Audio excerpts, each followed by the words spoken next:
Hello வணக்கம். நான் உங்களுக்கு குரு பேசுகிறேன். நீங்கள் பார்த்துட்டு இருக்கிறது வேர்ல்ட்ஸ் ஆஃப் இன்செர்ட் சேனல். இன்றைக்கி நம்ம சேனலில் ஒரு தெரியாத இன்செர்ட்டை பற்றி பார்க்க போகிறோம். அது என்ன இன்செர்ட் கேட்குறீங்களா? அது வந்து ஒரு கொலையாளி இன்செர்ட் அப்படின்னு சொல்லலாம். என்னடா கொலையாளி இன்செர்ட் அப்படின்னு சொல்கிறான்னு கேட்குறீங்களா? அதோட பேரே கொலையாளி பிழை அப்படின்னு தான் சொல்கிறாங்க, அதாவது அசசின் பக். சரி, இதை பற்றி பார்க்குறதுக்கு முன்னாடி அதோட லைஃப் சைக்கிளை பார்த்துட்டு வந்துடலாம். Life cycle of assassin buck அப்படின்னு பார்த்தீங்கன்னா 3 ஸ்டேஜஸ் தாங்க.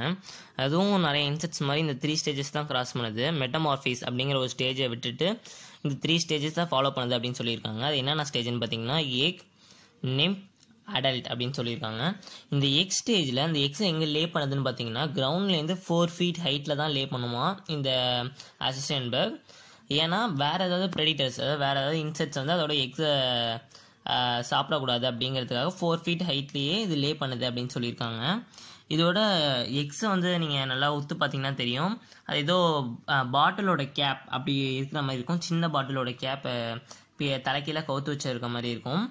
இந்த எக்ஸ்லேருந்து நிம் ஸ்டேஜுக்கு போகிறதுக்கு வந்து பார்த்தீங்கன்னா 3 மாதம் ஆகும், அதாவது 3 months ஆகும்னு சொல்லியிருக்காங்க. அதுவும் எந்த நேரத்தில் அப்படின்னு பார்த்தீங்கன்னா ஏப்ரல் டு ஜூனில் தான் இது ஹேட்ச் ஆகும். ஏப்ரல்லேருந்து ஜூன் மாதம் வரைக்கும் இந்த முட்டை வந்து ஹேட்ச் ஆகி நிம் ஸ்டேஜுக்கு வரும் அப்படின்னு சொல்லியிருக்காங்க. அது இந்த முட்டை வந்து எப்படி எங்கே லே பண்ணுது அப்படின்னு பார்த்தீங்கன்னா கிராக்ஸ்லேயும், அதாவது இந்த சவுத்துலலாம் கிராக்ஸ் இருக்கும் தெரியுமா, அந்த கிராக்ஸ்லேயும் ராக்குக்கு அண்டர்லேயும், அதாவது ராக்குனா கல், பாறை, அதுக்கு வந்து அடியில், பாறைக்கு மேலே இல்லை, பாறைக்கு அடியில் 4 feet, கிரவுண்ட்லேருந்து 4 feetக்கு மேலே அது லே பண்ணுது அப்படின்னு சொல்லியிருக்காங்க. அது எங்கே லே பண்ணும் அப்படின்னு பார்த்தீங்கன்னா ஷெல்டரான ரீஜன், மலை வெயில், அதுலேருந்து ஷெல்டர் வாங்கிறதுக்காக இந்த மாதிரி ரீஜன்ஸில் இது வந்து லே பண்ணுது அப்படின்னு சொல்லியிருக்காங்க. இந்த நீம் ஸ்டேஜுக்கு வந்தோன்னா இதோட சைஸ் வந்து இந்த நீம் ஸ்டேஜில் 1/2 inch லாங் இருக்கும் அப்படின்னு சொல்லியிருக்காங்க. என்ன கலர்னு பார்த்தீங்கன்னா, என்ன கலரில் இந்த நீம் ஸ்டேஜில் இருக்கும்னா ஆரஞ்சு வித் பிளாக் ஸ்பாட் அப்படின்னு சொல்லியிருக்காங்க. ஆரஞ்சு கலரில் இருக்குமா. அப்புறம் நான் முன்னாடியே சொன்ன மாதிரி டிசைனுக்காக பிளாக் ஸ்பாட்ஸ் இருக்கும் அப்படின்னு சொல்லியிருக்காங்க. இது வந்து நிம் ஸ்டேஜ்லேருந்து அடல்ட் ஸ்டேஜுக்கு போகிறதுக்கு எவ்வளோ நேரம் எடுத்துக்குதுன்னு பார்த்தீங்கன்னா 2 months எடுத்துக்குது அப்படின்னு சொல்லியிருக்காங்க. அடுத்தது நம்ம அடல்ட் ஸ்டேஜுக்கு வருவோம். இந்த அடல்ட் ஸ்டேஜ் வந்து இது அடல்ட் ஸ்டேஜ் தான் நம்ம இன்ட்ரெஸ்டிங்கான ஃபேக்ட்ஸ் அதில் பார்ப்போம். அதுக்கு முன்னாடி இந்த அடல்ட் ஸ்டேஜை பற்றி ஒரு விஷயத்தை சொல்கிறேன்.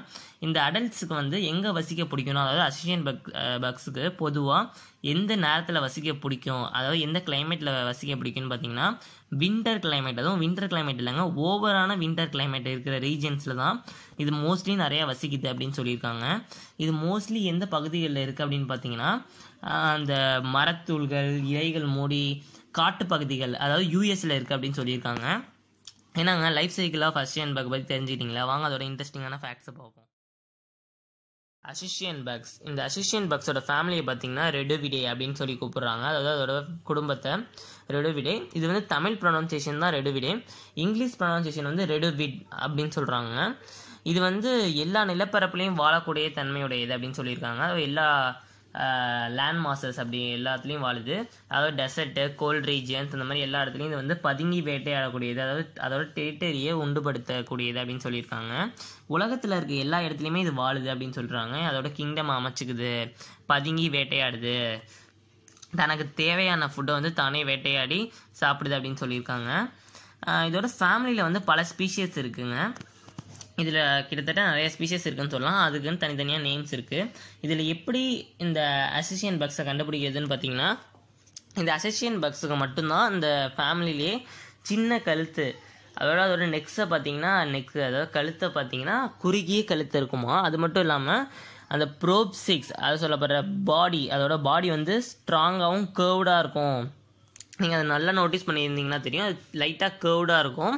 ஸோ இதை வச்சு கண்டுபிடிச்சிடலாம் அது வந்து அசசின் பக்ஸ் அப்படின்ட்டு. இந்த அசசின் பக்ஸில் வந்து அடல்ட் ஸ்டேஜ் ரீச் ஆகும்போது அதோட சைஸ் எவ்வளோ இருக்கணும் அப்படின்னு பார்த்தீங்கன்னா 4.0 அதுலேருந்து 40 mm வரைக்கும் இருக்கும் அப்படின்னு சொல்லியிருக்காங்க.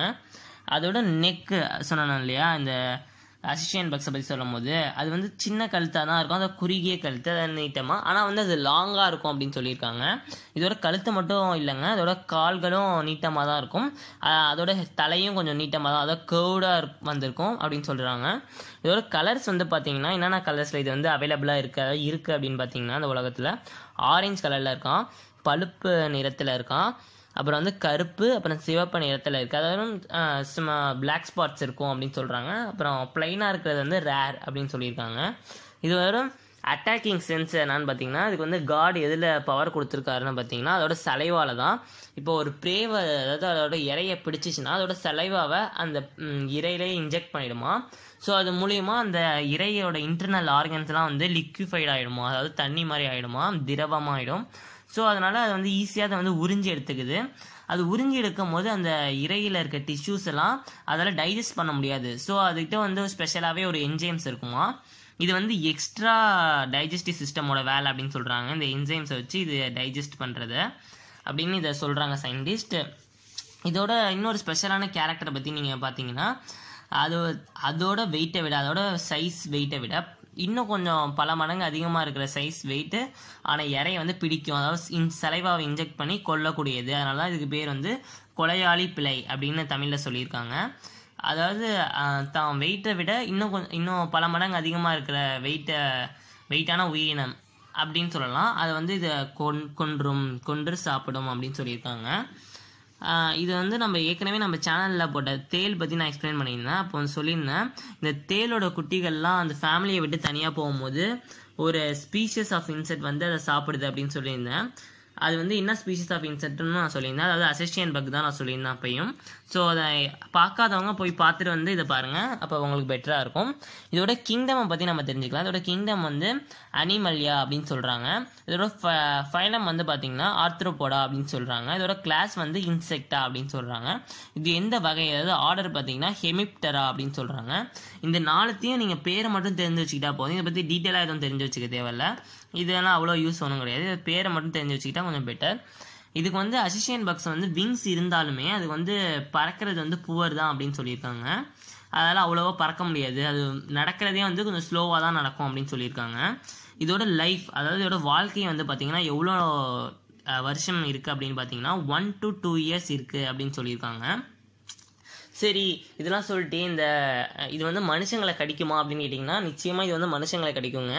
இது வந்து கடிச்சிச்சுன்னா கொஞ்சம் டேஞ்சரஸ் அப்படின்னு சொல்கிறாங்க. பட் டெத்து ரேர் தான். பட் தடிப்பு, வீக்கம் இதெல்லாம் வரும் அப்படின்னு சொல்லியிருக்காங்க. இதுலேருந்து நான் எப்படி காப்பாற்றுக்கிறது, அதாவது தற்காத்துக்கிறது அப்படின்னு கேட்டிங்கன்னா, உங்கள் வீட்டு கார்டன், அதாவது கொல்லையில் இருக்கிற குப்பைகள்லாம் வாரத்துக்கு ஒரு நாள் வந்து க்ளீன் பண்ணிடுங்க. அது மட்டும் இல்லாமல் அதாவது கார்டனில் சில பேர் லைட்ஸ் போட்டு வச்சுருப்பீங்க நைட்டு. அந்த மாதிரி லைட்ஸ் போட்டு வச்சா அது வந்து கார்டனில் மட்டும் இல்லைங்க, அந்த ஒளி படுற எல்லா இடத்துலையுமே இது வந்து அசிஷியன் பக்ஸ் வந்து இருக்கும் அப்படின்னு சொல்கிறாங்க. ஸோ அந்த நைட்ஸ் கார்டனில் வந்து லைட்ஸ் ஆஃப் பண்ணுறது வந்து கட்டாயம்.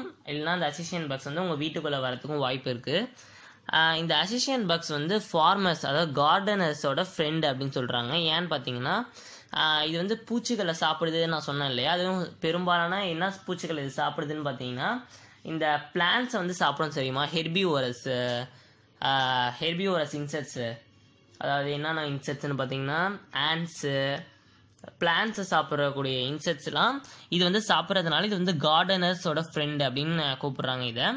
சரி, ஆக மொத்தமாக இந்த இன்செக்ட் மூலமாக நம்ம என்ன தெரிஞ்சுக்க வரோம்னு பார்த்தீங்கன்னா, இது நான் சொன்னேன் இல்லையா, இதோட வெயிட்டை விட பல மடங்கு வெயிட்டை இது தூக்குது அப்படின்ட்டு. ஸோ அது மாதிரி நம்ம அறிவுக்கு எட்டுற விஷயம் மட்டும் இல்லாமல் அறிவுக்கு எட்டாத விஷயத்தையும் கற்றுக்கிட்டா நம்ம வாழ்க்கையில் முன்னேறலாம் அப்படிங்கிறத நம்ம இது மூலமா கேதர் பண்ணிக்கிறோம். ஸோ நம்ம சேனலை சப்ஸ்கிரைப் பண்ணாதவங்க சப்ஸ்கிரைப் பண்ணிக்கோங்க. மறக்காமல் பெல் ஐக்கானை கிளிக் பண்ணிக்கோங்க. அப்போ தான் நான் போடுற ஒவ்வொரு வீடியோ உங்களுக்கு வரும். ஸோ அடுத்த வீடியோவில் சந்திக்கலாம்.